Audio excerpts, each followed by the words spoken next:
Hi folks, welcome to another episode of Talking TNA with Team Venom. I'm your host Rory Bailey. This week's episode is going to be a special archive episode again.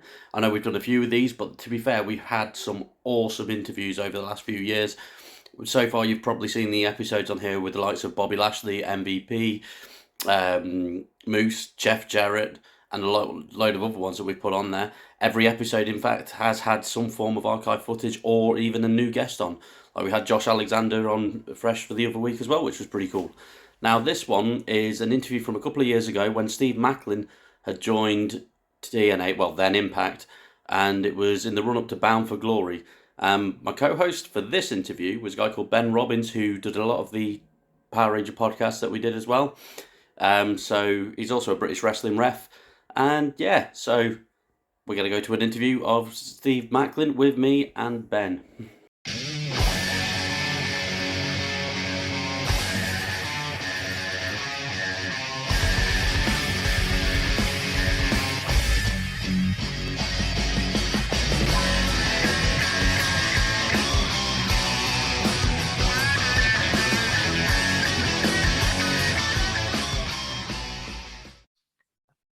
Hi, Steve. Firstly, thank you very much for taking the time to talk to myself and my buddy Ben here. The first thing I wanted to ask you was, you've recently made a load of waves in the pro wrestling headlines and such because of the way that you'd left WWE and how you've turned up in Impact. And there's been a huge difference in the way that you were presented there to what you presented as here. There's also been like quite a trend for various WWE guys jumping from WWE going to Impact and being more creative and having more freedom. Do you feel that you're able to contribute more with Impact than you were in the WWE? Well, first off, good to meet you both. It's nice to meet you. To answer the question, I feel I try to have this conversation with everybody all the time. You got to realize that WWE is an entertainment company and is a television show. And for me being with that previous employer, you're fitting a role. And then now with Impact Wrestling and AEW, ROH, everybody has their own ways everywhere you go, but a lot more of the creative freedom is on the talent itself to make or break. And that's the one thing I feel I've had right now is I've had the ball given to me by Impact Wrestling with what I've come in as with being Steve Maclin, and for them to use my vignettes for them that I created on my own, and just being able to take that ball and run with it on who I am and being able to just show the world what I'm capable of has been a lot of fun. And hopefully that answers the question of, yes, I have enjoyed the creative freedom. And I think that's the one thing though, too, is you have to build that trust in a lot of places. And I don't think people really understand that too. Awesome. Yeah. So that leads to my next question, obviously, because you've got more freedom now. So was it your choice to go into the X division line and work with the talent in that division, or did you want to go into other areas of Impact? I'm just controlling what I can. What I was told was I'm going after the X division title, and I'm like, no worries, I'm going to go get that. And Bound for Glory, whether it's Trey Miguel or whoever is on the other corner, you're looking at the new X division champion. Well, speaking of Bound for Glory, it's easily the biggest show of the year for Impact, followed by Slammiversary and such. The X Division title's been something that's been fairly unique for over the years and a must-see division. How does it feel being thrown straight into the X Division title picture on the biggest show of the year? Well, not really thrown into it. I've earned it. Sorry.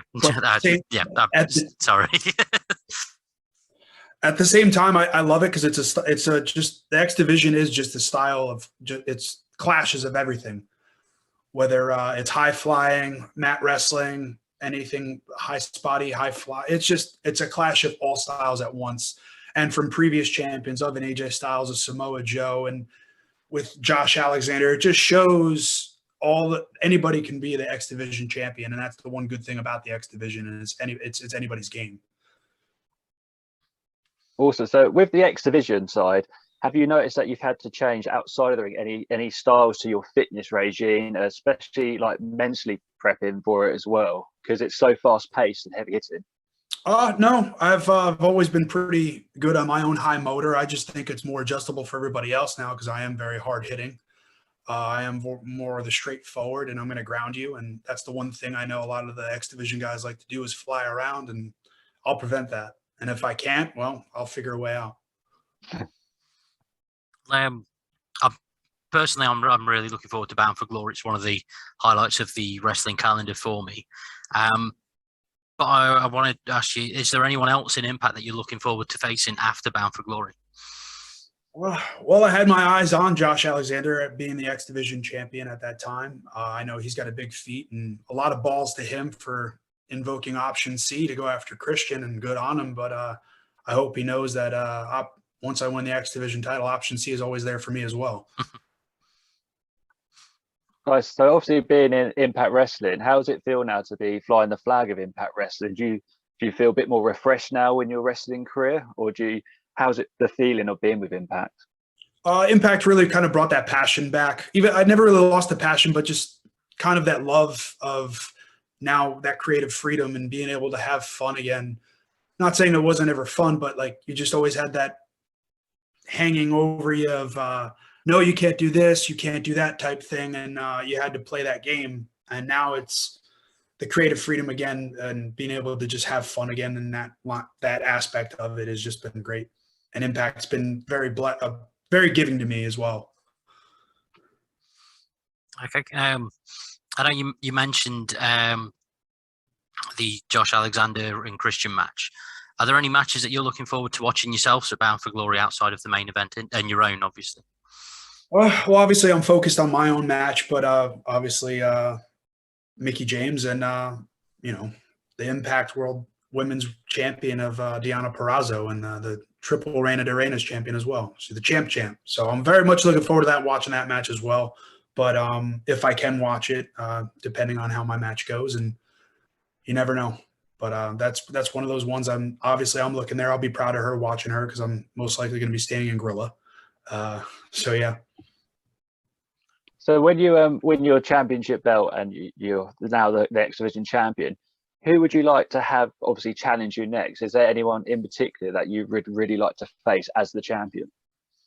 Any and all comers. It doesn't matter. That's the one thing about being the champion is you get that target on your back of having that title, and that's the one thing that I enjoy is that is the title. Everybody knows that you have to come to me, and I don't have to go looking for anybody. So if they want to come fight, they can come fight. Nice. Well, Bound for Glory looks to be setting up a potential major moment for you should you win the X Division Championship. Well, when you win the X Division Championship, what else have been your proudest moments of your career so far? Well, NXT TakeOver 25 ladder match was one of those highlights of it. Getting called up to SmackDown was another one for me to be with Weston Blake now.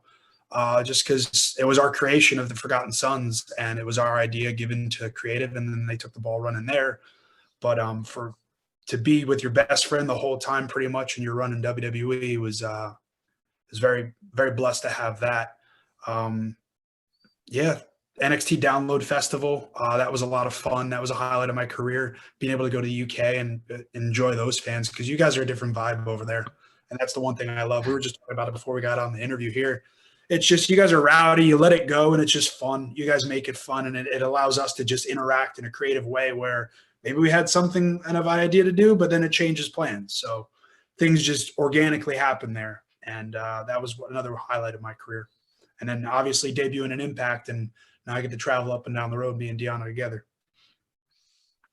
Awesome. So with a lot of Impact wrestlers, there's obviously they go back and forth now between AEW and Impact Wrestling. Would that be an option for you in the future, or are you going to just stay with Impact for now? Right now, my focus is on the X Division title. If that was to come down the road, then so be it. That just means more money for my family and more titles for me to go collect. So, you mentioned your time as part of the Forgotten Sons. Is there any chance of seeing your tag partner turn up at Bound for Glory? Can't answer that. Can't confirm. He knows. We've talked. We both are doing our own thing. He's doing his with the Free the Narrative. But we know that we have a lot of unfinished business together, and that's something we do want to do down the road. I don't know when, you don't know when it's going to happen or where. And that's the fun part about it is, again, the creative control. We get to do what we want to do now. So with talking to tag teams, then, is there anyone in Impact Wrestling right now you would tag up with, just have a little run with, or are you just going to wait purely? I'm very much on my own. There's nobody I would tag with other than my brother, Weston Blake. So. Okay, fair enough. Well, we'll wrap this up. Thank you very much for your time. It's been awesome talking to you. I'd say best of luck for your match at Bound for Glory, but you've already seemed to have this, to be fair. So thoroughly looking forward to seeing it. And yeah, wish you all the best. Thank you very much. Thank you for having me, and it was good to meet you both. Oh, can I just ask one last thing just before you go? Sure. Do you have a message for your opponent at Bound for Glory? Well, I have two opponents. Trey Miguel, I already gave him one. That was the middle finger on Twitter. And then whoever my other opponent is, whether it's Willie Mack, El Phantasmo, or Rohit, we'll see tonight after Access TV with Impact Wrestling tonight. Awesome. Okay. Well, thank you very much, Steve. And yeah, we'll see you soon. Thank you. Thank you so much, Steve. Thank you. It was good to meet you.